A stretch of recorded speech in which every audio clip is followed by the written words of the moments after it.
भक्ति विश्वास है, तर्क अथवा आजमाइश के लिए इसमें कोई स्थान नहीं। भाग्य का लिखा कोई छीन नहीं सकता। अगर हो विश्वास ऊपर वाले पर तो वो भी मिलेगा जो तेरा हो नहीं सकता। जय श्री कृष्णा। हर हर महादेव। आज की वीडियो में हम जानेंगे 16 सोमवार के व्रत की कथा। किसने यह व्रत सबसे पहले लिया था और उसका क्या फल उसे प्राप्त हुआ। एक समय श्री विश्वनाथ महादेव जी माता पार्वती जी के सहित विचरते हुए मृत्युलोक में पधारे और भ्रमण करते करते विदर्भ देश में अमरावती नाम की अति रमणीक पुरी में पहुँचे। वह पुरी अमरापुरी के सदृश ही सर्व प्रकार के सुखों से परिपूर्ण थी। उस पुरी के राजा ने एक अति सुंदर शिव जी महाराज का मंदिर बनवाया हुआ था। उसी मंदिर में श्री महादेव जी माता पार्वती जी के साथ निवास करने लगे। एक समय पार्वती जी ने अपने पति को प्रसन्नचित देखकर मन बहलाने की इच्छा में उनसे चौसर खेलने का आग्रह किया।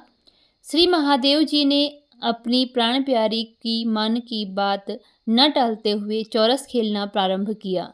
उसी समय उस मंदिर का पुजारी पूजा के निमित्त से मंदिर में आया और माता पार्वती ने उस पुजारी से यह प्रश्न किया कि इस चौसर के खेल में किसकी जीत होगी।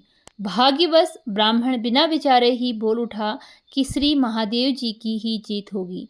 परंतु हुआ इसके विरुद्ध और थोड़ी देर में बाजी समाप्त होने पर माता पार्वती जीत गई और उन्हें पुजारी ब्राह्मण के झूठ बोलने के कारण बहुत क्रोध आया और उसको श्राप देने के लिए तैयार हो गई। यद्यपि महादेव जी ने पार्वती जी को बहुत समझाया परंतु उन्होंने कुछ भी न मानकर ब्राह्मण को कोढ़ी होने का श्राप दे ही डाला।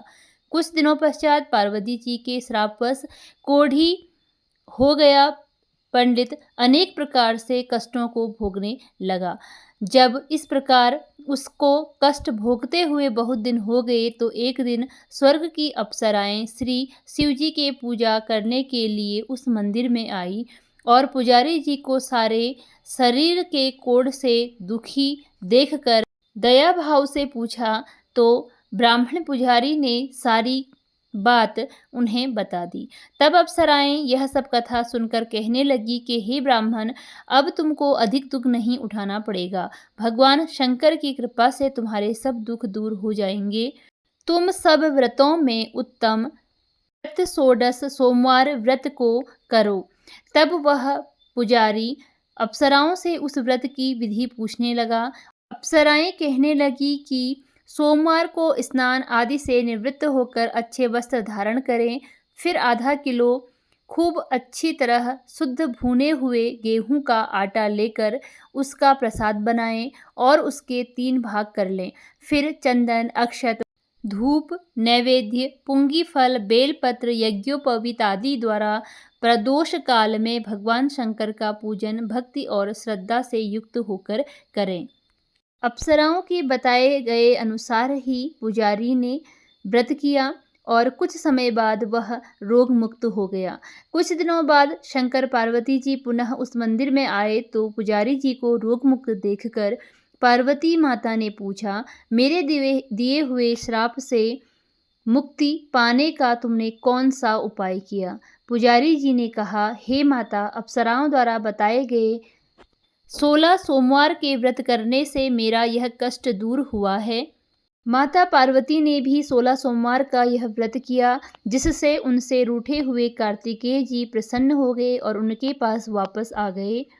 कार्तिकेय जी ने माता से पूछा, हे माता, क्या कारण है कि मेरा मन सदा आपके चरणों में लगा रहता है। पार्वती जी ने कार्तिकेय को 16 सोमवार के व्रत का महात्म्य तथा विधि बताई। तब कार्तिकेय जी ने भी यह व्रत किया तो उनका बिछड़ा हुआ मित्र मिल गया। अब मित्र ने भी इस व्रत को अपने विवाह होने की इच्छा से किया। फलतः वह विदेश गया। वहाँ के राजा की कन्या का स्वयंवर था। राजा ने प्रण किया था कि हथिनी जिस व्यक्ति के गले में वरमाला डाल देगी उसी के साथ राजकुमारी का विवाह करूंगा। यह ब्राह्मण मित्र भी स्वयंवर देखने की इच्छा से वहां एक ओर जाकर बैठ गया। हथिनी ने इसी ब्राह्मण मित्र को माला पहनाई तो राजा ने बड़ी धूमधाम से अपनी राजकुमारी का विवाह उसके साथ कर दिया।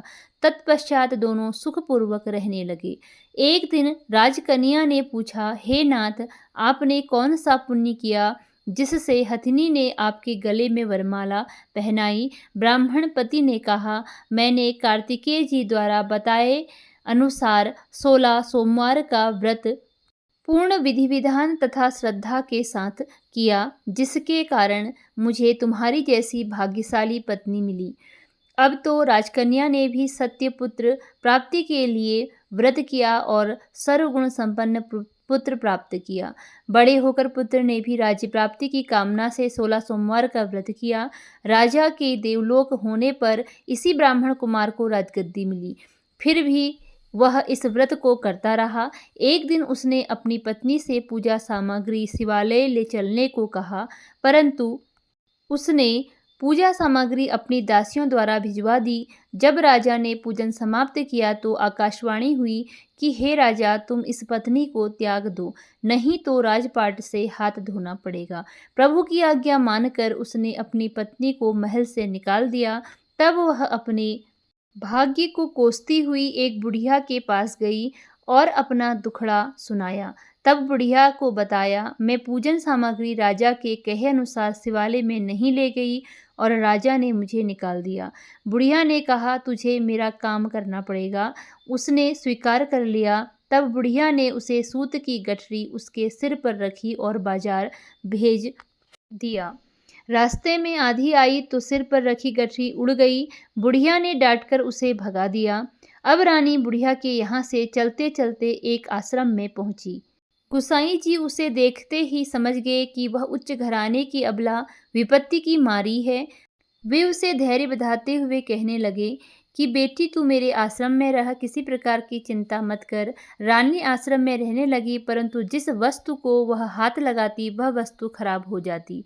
यह देखकर गुसाई जी ने पूछा, बेटी, किस देव के अपराध से ऐसा होता है? रानी ने बताया कि मैंने अपने पति की आज्ञा का उल्लंघन किया और शिवालय में पूजन के लिए नहीं गई, जिसके कारण मुझे घोर कष्ट उठाने पड़ रहे हैं। गोसाई जी ने शिवजी से उसके कुशल क्षेम के लिए प्रार्थना की और कहा कि तुम 16 सोमवार का व्रत विधि के अनुसार करो। तब रानी ने विधिपूर्वक व्रत पूर्ण किया। व्रत के प्रभाव से राजा को रानी की याद आई और दूतों को उसकी खोज में भेजा। आश्रम में रानी को देख दूतों ने राजा को बताया। तब राजा ने वहां आकर गोसाई जी से कहा कि यह मेरी पत्नी है, मैंने इसका परित्याग कर दिया था, कृपया इसे मेरे साथ जाने की आज्ञा दें। शिवजी की कृपा से प्रतिवर्ष 16 सोमवार का व्रत करते हुए वे आनंद से रहने लगे और अंत में शिवलोक को प्राप्त हुए।